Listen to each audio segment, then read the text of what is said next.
Hi, Guido Fox here. Welcome by a new book report. Today, a wonderful book again from Osho, From Darkness to Light. 400 400 pages of information about enlightenment, about happiness. I bought it by the Osho Commune in Amsterdam, and by the Osho Commune in Amsterdam, they have books they don't sell in normal bookstores. No, no, no, no, no.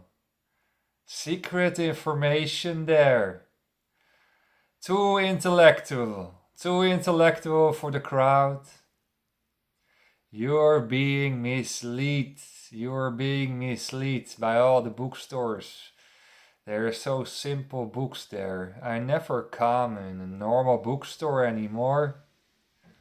I never come there anymore. So in the Osho commune, they have books you don't know.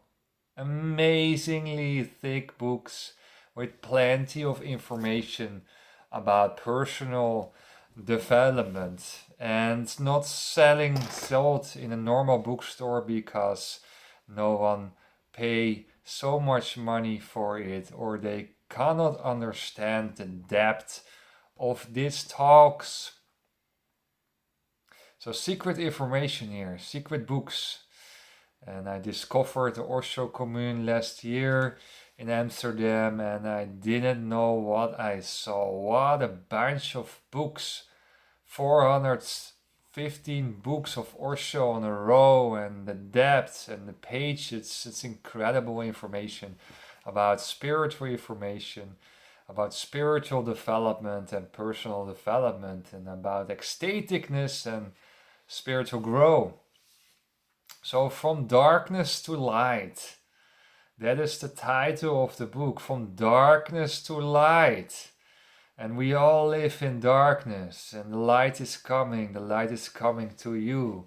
But first we have to go through darkness of your soul, to become more lighter in your life. And I see my coaching clients are becoming more lighter in their frequencies, more shining, more mental health, more easy walk on earth, and lighter in their burden. They are lighter because we are carrying always mental burdens. And if you walk heavily on earth, you carrying so much mental burden there. All your misery inside is dragging on the earth. How less mental burden, how more meditation, how more lightly you walk on earth, and how more you can let go, and how easier and effortless life become. So from darkness to light is also dealing with how you tiggle on the earth. Is always related with how much mental burden you're carrying. So that is your light, that's your purpose, there your soul wants to go. Page 27. I remained out of the grip of civilization. And that is very interesting, right? That's about the matrix. We grow up in civilization, mostly in villages or cities, in school systems, in a kind of respectability we have to build up following society rules. Are you becoming a leader? Are you becoming a banker or a lawyer? Are you doing something respectability following family pressures, or your parents have pressures for you what you want to become later in life? So the show off mentality of civilization, the hierarchy of civilization.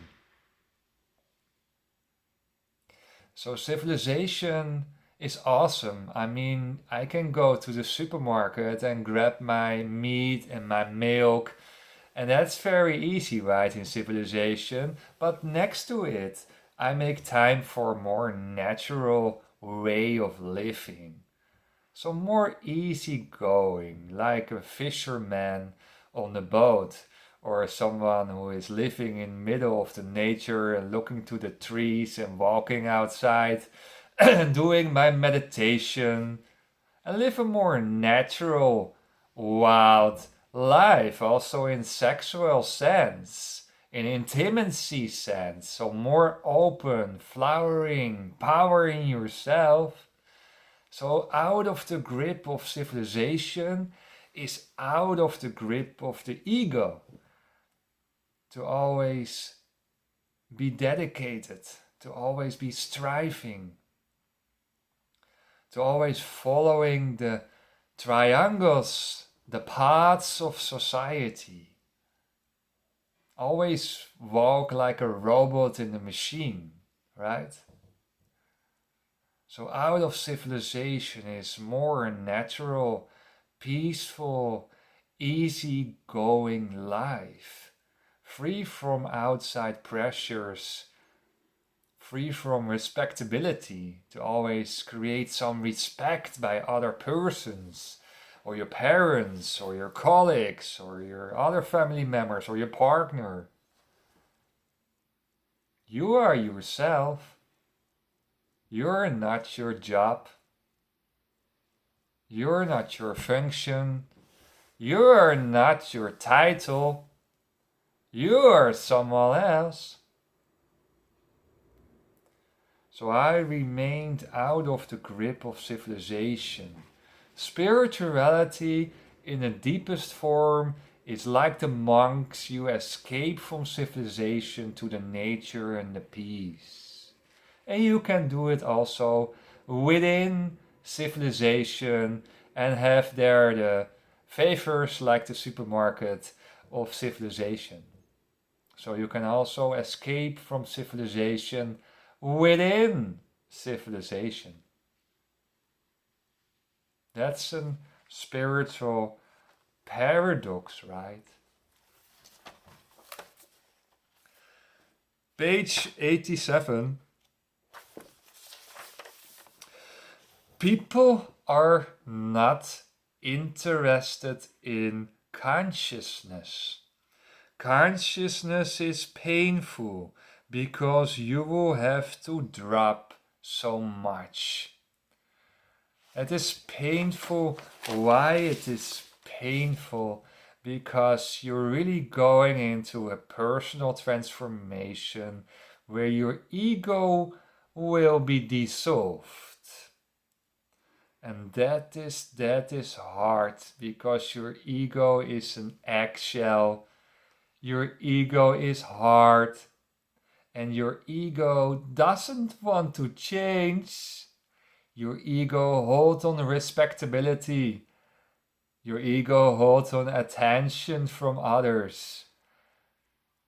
You want to have attention from others, how good you are, how beautiful you are you on Instagram, how smart you are. All those kind of ego traps are there. And that is your personality now.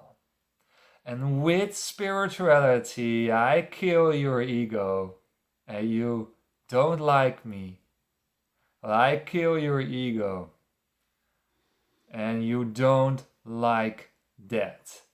You don't like that I kill your ego. But I have to do it because otherwise you cannot be such happy, amazingly, ecstatically happy if I don't kill your ego. So dissolving the ego, it hurts because you become a different person. Something inside is opening up with all those meditation. Something inner is going to work there. And it's a painful process because you're saying actually goodbye to your old personality, your old soul. And we create a new soul in you, a new soul who is more constructive, passionate, happy inside, ecstatic inside. So we are creating a new soul in you.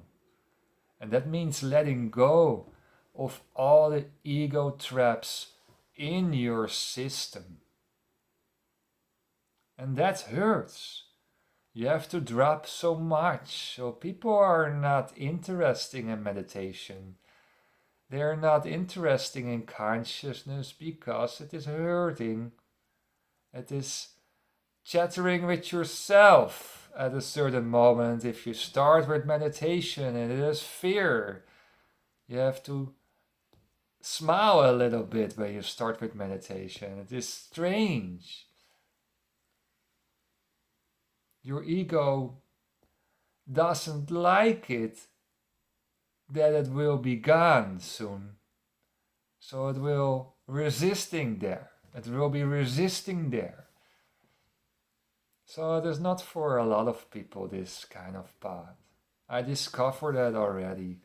It's only for the very, very intellectual, very smart people who wants to have change.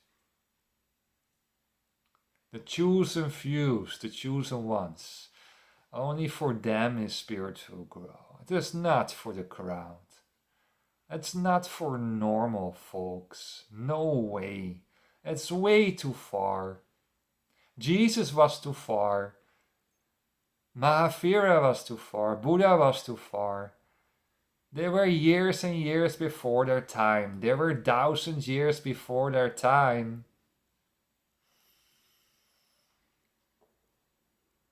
Spiritual growth is for special people. Not for the crowd, not for normal people, for special people who are ready for it. Who wants to make it in this life. Who doesn't want to follow the normal paths of civilization, of society. Who wants to have more in life. Therefore is spirituality. Consciousness is always individual. Page 92. This is a very interesting sentence. Consciousness is always individual. We are programmed by the matrix to always go in groups, to always stinch together in meditation groups where you don't learn anything. I discover a lot in my life. I follow meditation groups that nobody talks about. The 7 ecstatic chakras in your body that you can opening up. No one talks about that. You don't learn anything there. You talk about chicken and cows there. No depth in those groups. The spiritual path is alone. It's a lonely path.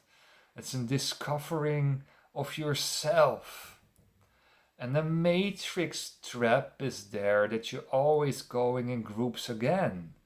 That you always chat about nothing, that you not go through your loneliness. You have to go into the darkness of loneliness. You have to be alone for a couple of years in your life to be confronted with yourself. And if you fall into the group and the other groups and the other groups, you never and never come by yourself. So consciousness is an individual process.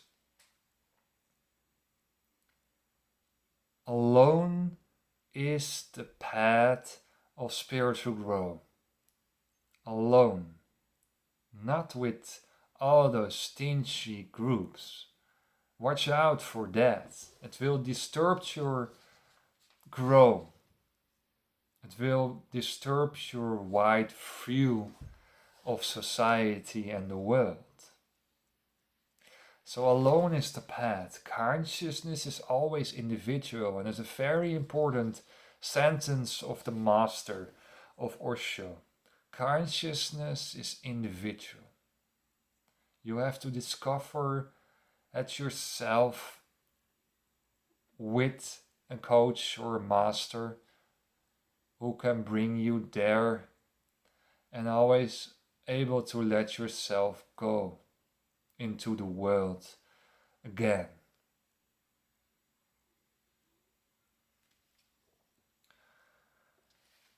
Page 112. People are addicted to pain and misery. Yes, that is an interesting sentence again. People are afraid to go in a lonely phase. They always go to party there, friends there, social. It's okay, do what you want. But not from an emptiness feeling.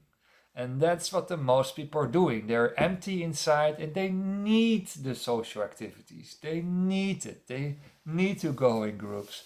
They need to plan their agenda full of activities to escape from themselves.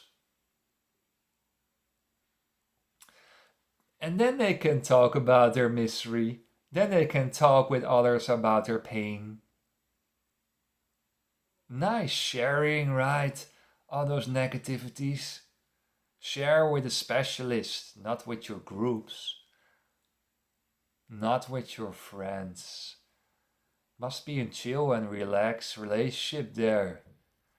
Peaceful, easygoing, chill. Not all those misery talks. Save that for your specialist. Save that for your coach to do that kind of talks.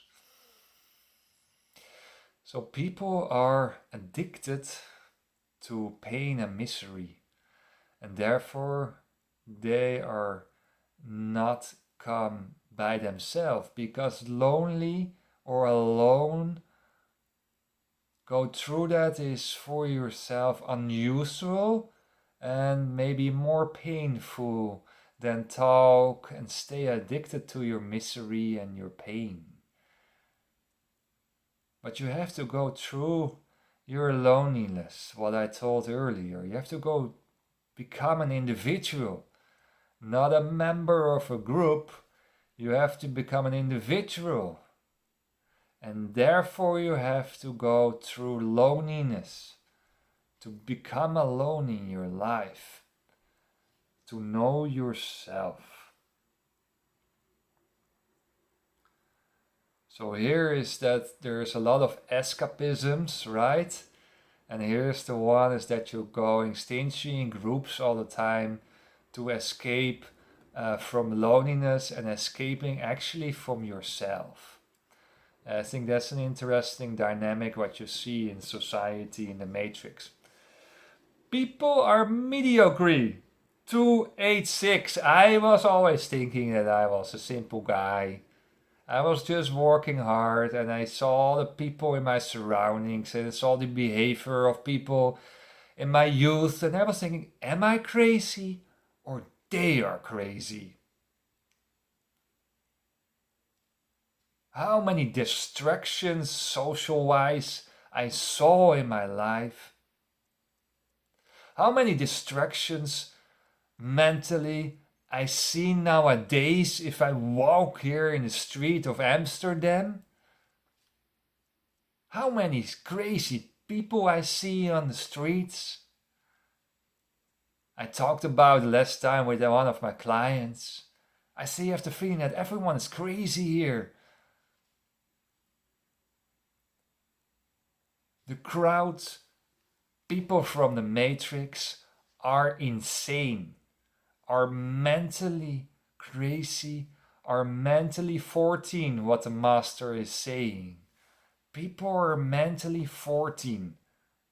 They grow up to 30 or 40, but they're still mentally 14.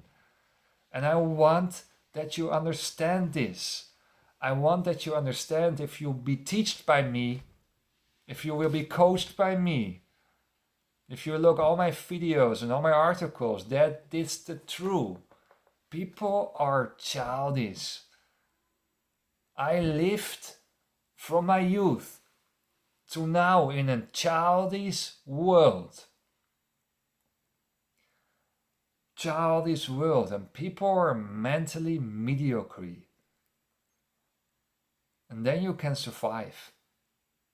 If you understand that 90% of the people in your surroundings are mediocre in their mental social behavior, you can survive in this world because you can see it. You can understand their behaviors. You can understand the behaviors of the people from the Matrix. And then you can survive because you know how to deal with it. I can see in few seconds where the level from a person is in the spiritual grades. How much identification with the ego, what kind of distractions this guy or woman has. And I can avoid that, people. I can deal with it, people. That's true. The master is right here. 90% of the people are mediocre. Page 30 out of 400. Blessed are the rich, not the poor. And that is interesting. That's interesting also in my coaching studio, in my practical coaching here. I see only rich people are coming here. I was thinking of becoming a coach, and I serve poor people who are angry, misery, and wants to search some help. I have only rich people here in this coaching studio. I have only rich people here. Why is that? Because they have already financial abundance.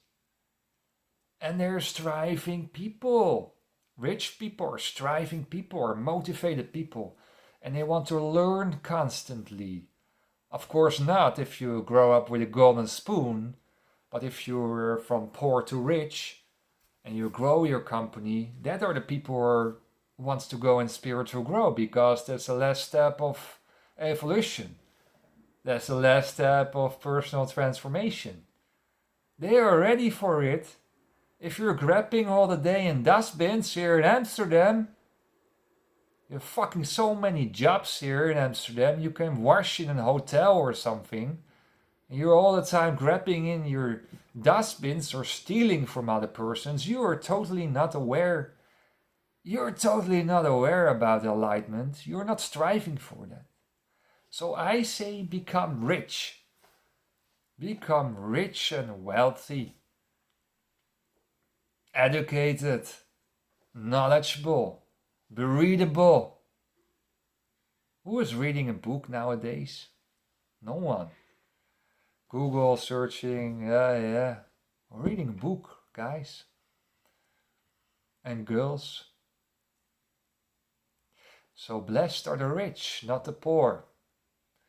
Blessed are the rich, they're financial at ease.